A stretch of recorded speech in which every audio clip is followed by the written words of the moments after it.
hati kuntum tumbuh melata, sayang merbah di pohon cemara. Assalamualaikum mulanya kata, saya sembah pembuka bicara. Assalamualaikum dan salam sejahtera diucapkan kepada Encik Muhammad Fauiz bin Bakri dan rakan-rakan sekalian. Saya Nordini Safia binti Amin yang memegang kad matrik bernombor D2021098644 akan mengemukakan satu usul bagi melengkapkan tugasan dua dan usul tersebut berbunyi, sudah tiba masanya tenaga nuklear wajar digunakan sebagai sumber tenaga di masa hadapan. Dengan lafaz Bismillahirrahmanirrahim, saya membuka arena perdebatan pada hari ini.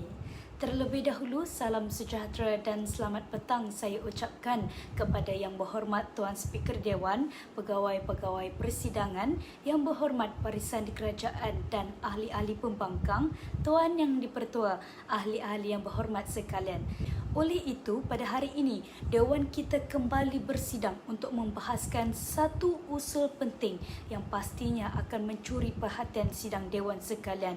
Selaku Perdana Menteri, izinkan saya membahaskan satu usul yang berbunyi, sudah tiba masanya tenaga nuklear wajar digunakan sebagai sumber tenaga di masa depan. Saya percaya selepas perbahasan di sidang Dewan Yang Mulia ini, usul ini bakal diluluskan oleh Tuan Yang Dipertua. Tuan Yang Dipertua dan sidang Dewan sekalian, sebelum saya pergi dengan lebih jauh, izinkan saya terlebih dahulu Tuan Yang Dipertua untuk memberikan definisi usul ini secara literal agar pihak pembangkang khususnya tidak terkial-kial untuk mencari asas perjuangan kami. Definisi tenaga nuklear ialah sejenis tenaga yang mengikat nukleus sesebuah atom di mana tenaga ini boleh dibebaskan melalui tindak balas nuklear seperti peruputan radioaktif serta pembelahan atau pelakuran nuklear. Tenaga nuklear juga adalah tenaga yang dijana daripada tindak balas dalam nukleus atom dan ada dua jenis tindak balas nuklear yang boleh digunakan untuk menjana tenaga, iaitu yang pertama, tindak balas pembelahan nukleus dan tindak balas pelakuran nukleus. Jadi begitulah definisi usul yang saya berikan secara literal sebentar tadi.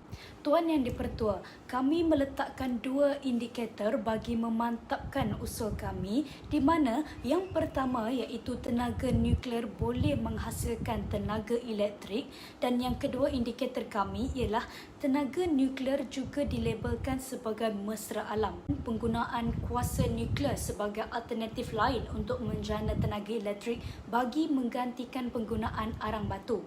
Antaranya tenaga nuklear dikatakan dapat menjana tenaga dalam jumlah yang banyak dan pada satu jangka masa yang panjang berbanding dengan penjanaan tenaga elektrik yang menggunakan bahan api fosil seperti petroleum dan arang batu. Ini kerana penggunaan bahan uranium iaitu bahan utama loji tenaga nuklear akan menghasilkan lebih banyak tenaga untuk jangka masa yang panjang dan dikatakan 1 tan uranium itu boleh menghasilkan lebih banyak tenaga berbanding penggunaan beberapa milion tan arang batu atau beberapa milion barrel minyak. Di mana keadaan ini pastinya merupakan satu berita baik kerana bahan api fosil semakin berkurangan. Menurut International Atomic Energy Agency IAEA, lebih 400 reaktor di 30 buah negara menghasilkan kira-kira 11% elektrik dunia dan agensi ini ditubuhkan bagi mewujudkan jaringan kerjasama saintifik dan teknikal berkenaan bidang nuklear dalam memastikan ia kekal selamat dan seterusnya menyumbang kepada keamanan dan keselamatan antarabangsa. Selain itu, IAEA juga menggalakkan pertukaran maklumat dan kerjasama antarabangsa mengenai inovasi teknologi dalam teknologi reaktor yang berbeza.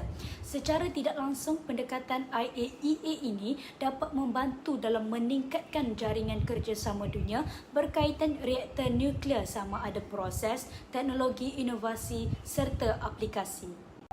Persatuan Nuklear Dunia juga ada menyatakan pada masa hadapan permintaan terhadap tenaga elektrik akan meningkat menjelang tahun 2040 disebabkan oleh peningkatan bilangan penduduk, kerancakan ekonomi dunia dan pembandaran yang pesat.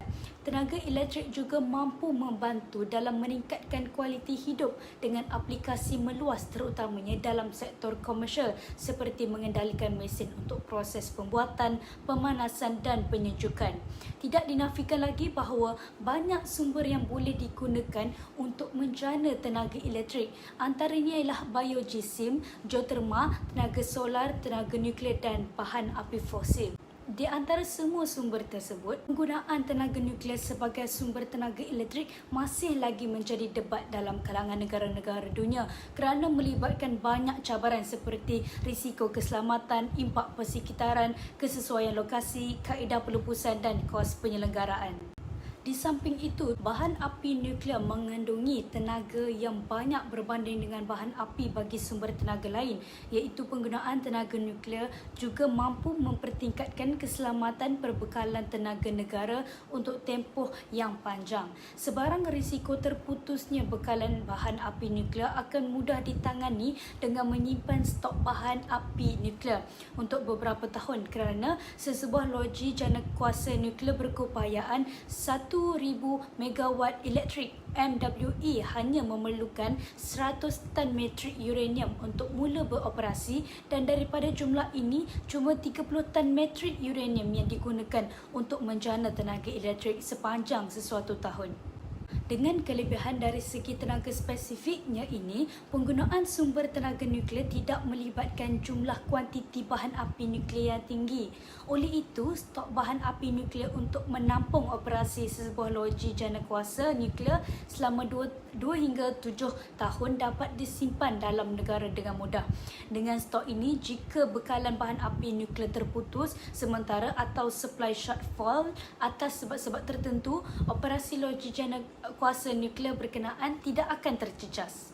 Dengan stok bahan api ini, keselamatan perbekalan tenaga negara tentunya akan lebih terjamin, terutama dalam keadaan pengurangan sumber tenaga yang lain, khususnya simpanan atau rizab minyak mentah dan gas asli di dalam negara sesuai dengan objektif perbekalan di bawah dasar tenaga negara. Tenaga nuklear sangat mesra alam juga merupakan hujah saya yang kedua, di mana penghasilan tenaga elektrik dengan menggunakan tenaga nuklear tidak akan mencemarkan udara.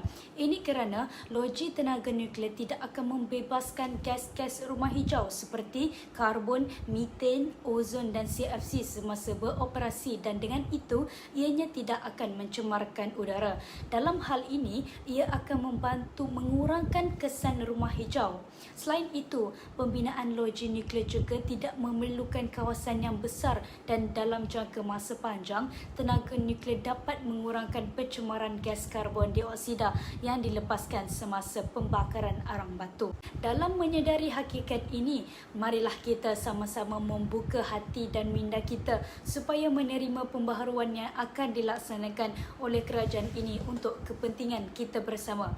Oleh hal yang demikian, langkah untuk penggunaan tenaga nuklear sebagai penjana kuasa elektrik adalah wajar dan tidak perlu dipertikaikan lagi oleh pihak pembangkang. Oleh itu, sekali lagi saya katakan bahawa penggunaan kuasa nuklear wajar digunakan. Sekian, mohon untuk terus mencadang. Terima kasih.